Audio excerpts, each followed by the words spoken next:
मनुष्य आज धरती से चांद, मंगल ग्रह और अंतरिक्ष तक पहुंच गया है, मगर इन सभी के बावजूद हमारे इर्द गिर्द ऐसी रहस्यमय कहानियां हैं जो आज भी एक अबूझ पहेली ही बनी हुई हैं। प्रकृति सदियों से इंसानों को हैरान करती आई है।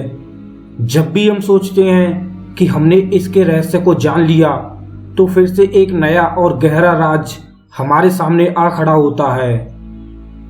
दुनिया भर में धरती पर कुछ ऐसी जगह हैं जो कि अपने आप में रहस्य और प्राकृतिक अजूबों की तरह हैं। इनमें से कुछ रहस्यों के तो जवाब वैज्ञानिकों ने ढूंढ लिए हैं और कुछ अभी तक रहस्य ही हैं। हालांकि इन रहस्यों को जानने के लिए वैज्ञानिकों की रिसर्च जारी है। आज के इस एपिसोड में ऐसी ही कुछ जगहों के बारे में जानेंगे जो प्राकृतिक होने के साथ साथ खुद में कई रहस्य समेटे हुए हैं।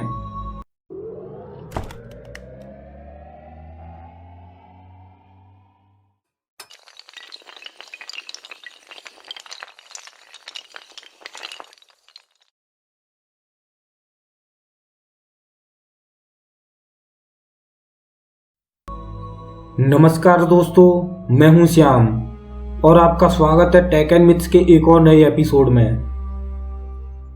सोकोत्रा द्वीप, यमन। इसे धरती की सबसे अजीबोगरीब जगह कहा जा सकता है। यहां पहुंचकर आपको लगेगा कि मानो किसी दूसरे ग्रह पर आ गए हों। इसे अक्सर पृथ्वी की सबसे ज्यादा परग्रही दिखने वाली जगह के रूप में वर्णित किया जाता रहा है। यह यमन में अरब और हिंद महासागर के बीच ये एक छोटा सा द्वीप है। कई सालों तक लोगों को इसके बारे में जानकारी नहीं थी। यहाँ के पेड़ पौधों से लेकर जीव जंतु और चट्टानें, सब कुछ ऐसा है जो कि दुनिया में कहीं और नहीं पाया जाता। पेड़ ऐसे दिखते हैं जैसे उल्टे लटके हों। इस द्वीप पर करीब 44,000 लोगों की आबादी भी बसती है। इन लोगों की परंपराएं भी अजीब हैं। बीमारियों और मुसीबतों के लिए ये लोग सिर्फ भूत प्रेतों पर ही विश्वास करते हैं। हालांकि धीरे धीरे यहाँ के लोग भी यहाँ आने वाले पर्यटकों की वजह से इंटरनेट और मॉडर्न टेक्नोलॉजी से जुड़ रहे हैं, लेकिन इस बात का जवाब किसी के पास नहीं है कि ये जगह धरती की बाकी जगहों से इतनी अलग और अजीब क्यों है। यहाँ पर पाए जाने वाले पेड़ों से निकलने वाला रस खून की तरह लाल होता है। Mir mines, Siberia. रूस के साइबेरिया में ये कभी दुनिया की सबसे बड़ी हीरे की खदान हुआ करती थी। कभी यहाँ से 1 करोड़ कैरेट हीरा हर साल निकाला जाता था। जब यहाँ हीरे का भंडार खत्म हुआ तो लोगों ने गौर किया कि ये जगह अजीब सी हो चुकी है। आसमान से देखने पर लगता है कि मानो यह धरती की नाभि हो। इसे मानव निर्मित सबसे बड़ा कुआं कहा जा सकता है। इसकी गहराई तकरीबन 1720 फीट है और चौड़ाई 3900 फीट के करीब है। इसके बाद सुरक्षा कारणों से मीर माइंस के ऊपर नो फ्लाइंग जोन बना दिया गया, क्योंकि हेलीकॉप्टर के पायलट्स ने शिकायत की थी कि मीर माइंस के ऊपर से जाते ही कोई ताकत उन्हें जमीन के अंदर खींचने लगती है। ऐसा हवा के एक खास फ्लो की वजह से होता है जो कि नेचुरल है। इसे गूगल मैप पर आसानी से देखा जा सकता है। रूस के साइबेरिया में मीर माइंस के ऊपर से जाने वाली हेलीकॉप्टरों के लिए खतरा है। Door to hell, Turkmenistan. Door to hell जो कि तुर्कमेनिस्तान के दरवेजे गांव में स्थित है। तुर्कमेनिस्तान का 70% एरिया डेसर्ट है। दरवेजे एक पर्शियन शब्द है जिसका हिंदी में अर्थ होता है फाटक या दरवाजा। धरती में बना एक गड्ढा और उस गड्ढे में धधकती आग। ये आग तकरीबन 50 साल से जल रही है। दुनिया इसे नरक के दरवाजे के नाम से जानती है। कारकोरम रेगिस्तान में बना ये विशाल गड्ढा दरअसल जमीन के अंदर प्राकृतिक गैस के ब्लास्ट से पैदा हुआ है। दरवेजे गांव का यह डेसर्ट एरिया प्राकृतिक संसाधनों से परिपूर्ण है। 1971 में पूर्व सोवियत संघ के वैज्ञानिक इस डेसर्ट एरिया में ऑयल और गैस की खोज करने के लिए आए थे। उन्होंने दरवेजे गांव के पास इस जगह को ड्रिलिंग के लिए चुना, लेकिन ड्रिलिंग शुरू करने के कुछ देर बाद ही यह जगह ढह गई और यहाँ पर 250 फीट चौड़ा और 65 फीट गहरा गड्ढा बन गया। इस घटना में कोई जनहानि तो नहीं हुई, पर इस गड्ढे से बहुत ज्यादा मात्रा में मीथेन गैस निकलने लगी। मीथेन गैस एक ग्रीन हाउस गैस है जिसका कि वातावरण और मानव दोनों पर प्रतिकूल असर होता है। इसलिए इस मीथेन गैस के बाहर निकलने से रोकना जरूरी था। इसके दो विकल्प थे, या तो इस गड्ढे को बंद कर दिया जाए या फिर इस मीथेन गैस को जला दिया जाए। पहला तरीका बेहद ही खर्चीला और समय लगने वाला था, इसलिए वैज्ञानिकों ने दूसरा तरीका अपनाया और इस गड्ढे में आग लगा दी। उनका सोचना था कि कुछ एक दिन में सारी मीथेन गैस जल जाएगी और आग स्वतः ही बुझ जाएगी, पर वैज्ञानिकों का यह अंदाजा गलत निकला और तब से अब तक ये गड्ढा लगातार धधक रहा है।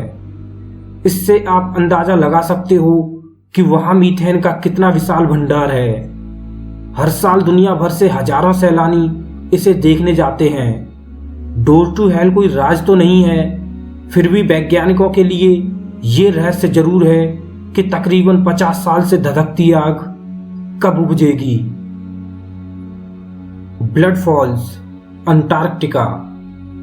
अंटार्कटिका के टेलर ग्लेशियर पर जमी बर्फ में एक जगह ऐसी भी है जहां से लाल रंग का झरना बहता है।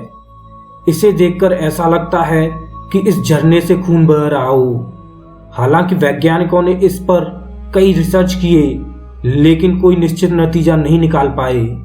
उनका एक अनुमान यह है कि इस जगह बर्फ के नीचे शायद लौह तत्व की अधिकता हो, जो कि पानी को लाल रंग का कर देते हैं। हालांकि यह लाल झरना अभी तक रहस्य बना हुआ है। नाजका ड्राइंग्स, पेरू। दक्षिणी पेरू के रेगिस्तानी इलाकों में आसमान से देखने पर धरती पर दैत्याकार चित्र बने हुए नजर आते हैं, या कहें कि लकीरें दिखाई देती हैं।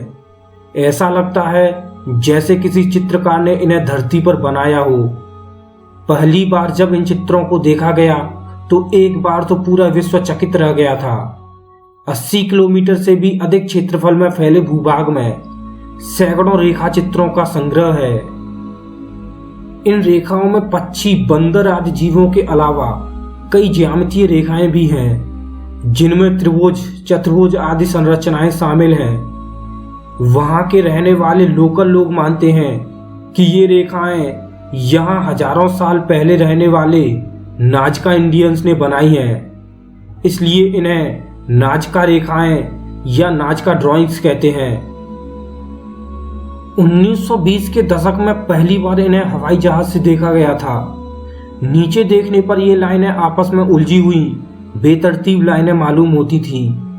कुछ लोग इन्हें किसी धार्मिक अनुष्ठान की निशानी मानते हैं। कहते हैं कि तत्कालीन सभ्यता यह विश्वास करती थी कि आकाश से देवता इन्हें देख सकेंगे, तो कुछ लोग कहते हैं कि हो सकता है किसी एलियन ने इन्हें बनाया होगा।